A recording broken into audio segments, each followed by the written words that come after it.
Assalamualaikum warahmatullahi wabarakatuh. Salam sejahtera buat kita semua. Alhamdulillah kita jumpa lagi dalam proses BDR, belajar dari rumah melalui sistem daring dan luring.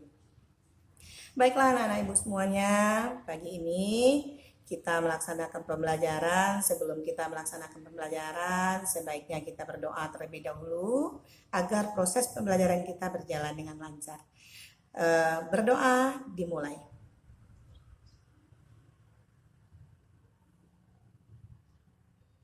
Berdoa selesai. Baiklah, kali ini kita akan masuk materi mengenai nilai-nilai yang terkandung dalam Pancasila atau ideologi Pancasila. Nah, tujuan pembelajaran kita yang pertama adalah ingin mewujudkan rasa syukur kehadirat Allah Subhanahu wa taala, Tuhan yang Maha Esa, yang sudah menganugerahkan kepada kita Pancasila sebagai dasar negara bangsa Indonesia.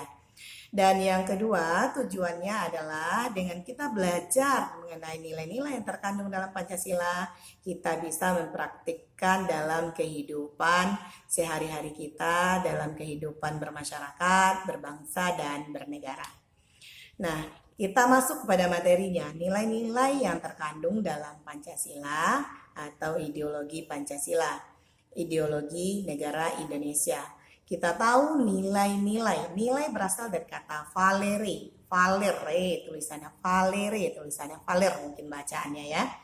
Nah, artinya kekuatan atau sesuatu yang berharga. Nah, nilai ini menurut Notonegoro terbagi menjadi 3. Yang pertama adalah nilai material, nilai yang berguna dalam kehidupan manusia. Yang kedua adalah nilai vital, nilai yang berguna bagi manusia dalam menjalankan suatu aktivitas. Sedangkan yang ketiga adalah nilai rohani, nilai yang menyangkut tentang diri pribadi manusia, budi pekerti manusia dalam menjalankan kehidupan bermasyarakat, berbangsa, dan bernegara. Nah, nilai itu sendiri, kita tahu sebelum kita masuk nilai-nilai yang ada dalam ideologi Pancasila, kita harus tahu dulu apa itu ideologi. Ideologi berasal dari kata ideo dan logos. Ideo artinya adalah ide-ide, gagasan, pokok pikiran. Nah, ide-ide, gagasan, pokok pikiran itu adalah ideo. Sedangkan logos artinya suatu cita-cita.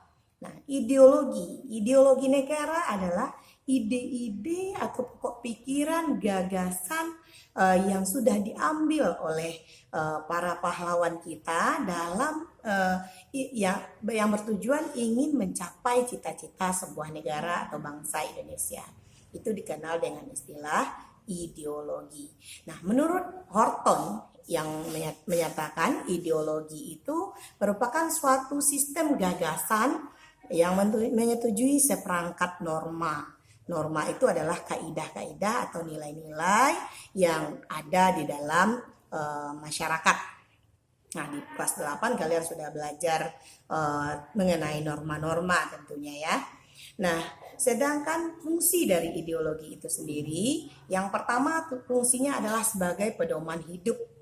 Nah, sebagai pedoman hidup dalam kehidupan bermasyarakat. Nah, yang kedua, sebagai kekuatan yang mampu memberikan semangat. Dan yang ketiga adalah upaya menjadikan suatu persoalan masyarakat menjadi sesuatu hal yang mudah diatasi dalam berbagai aspek kehidupan berbangsa dan bernegara. Ideologi itu terbagi 2. Ideologi terbuka, ideologi tertutup. Negara Indonesia memiliki menganut sistem ideologi terbuka. Ciri-ciri ideologi terbuka adalah ideologi yang bersumber dari masyarakat itu sendiri. Nah, salah satunya yang kedua, nilai-nilai dan cita-cita digali dari kerohanian, kekayaan kerohanian, moral dan budaya masyarakat itu sendiri.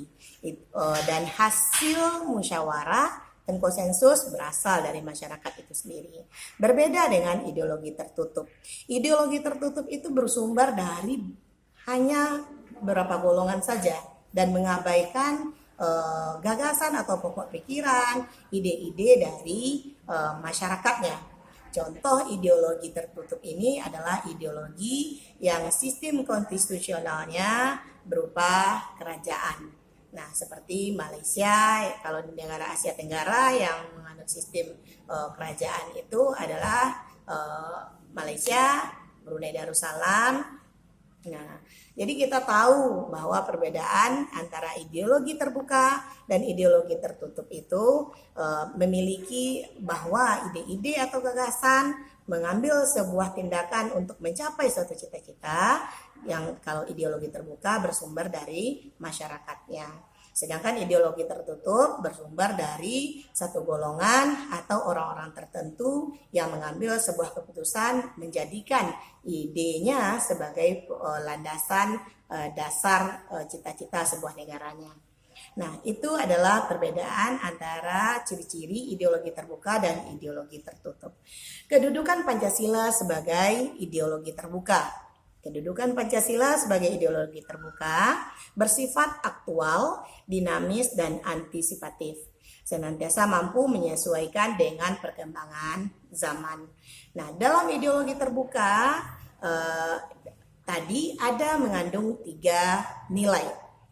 Menurut Hamadayana 2012, nilai dalam Pancasila adalah yang pertama adalah nilai dasar.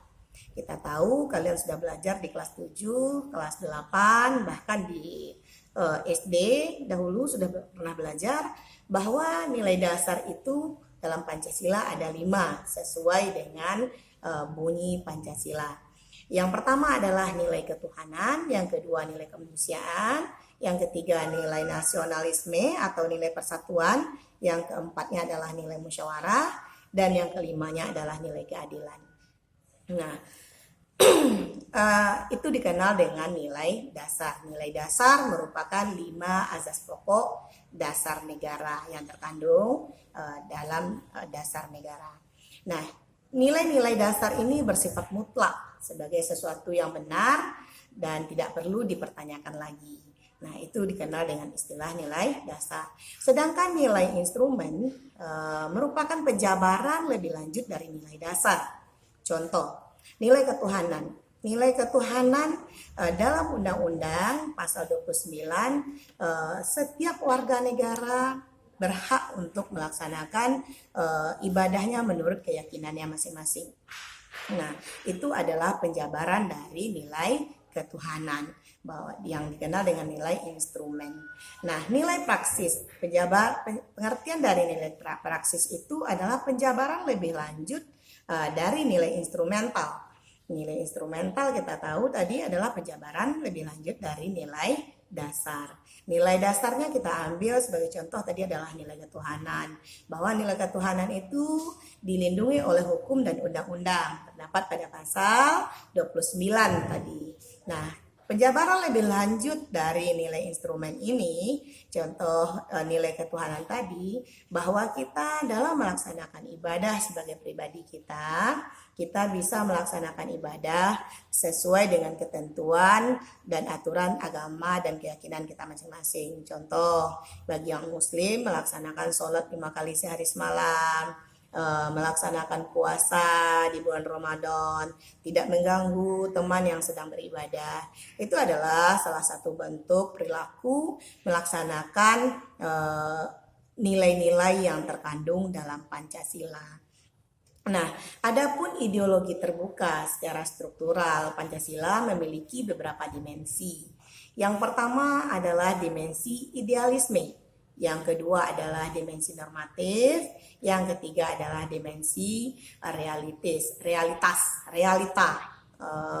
Diterima realita itu sesuatu yang nyata atau fakta.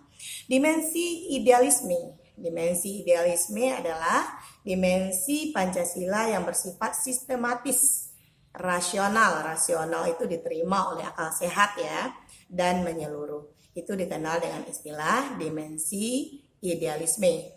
Yang kedua adalah dimensi normatif. Dimensi yang terkandung dalam Pancasila menganut sistem norma kenegaraan yang lebih operasional, norma-norma atau yang beracuan kepada nilai-nilai kaidah-kaidah yang berlaku dalam masyarakat. Kalian sudah belajar juga mengenai nilai-nilai norma-norma pada pembelajaran kelas 8 dan kelas 7.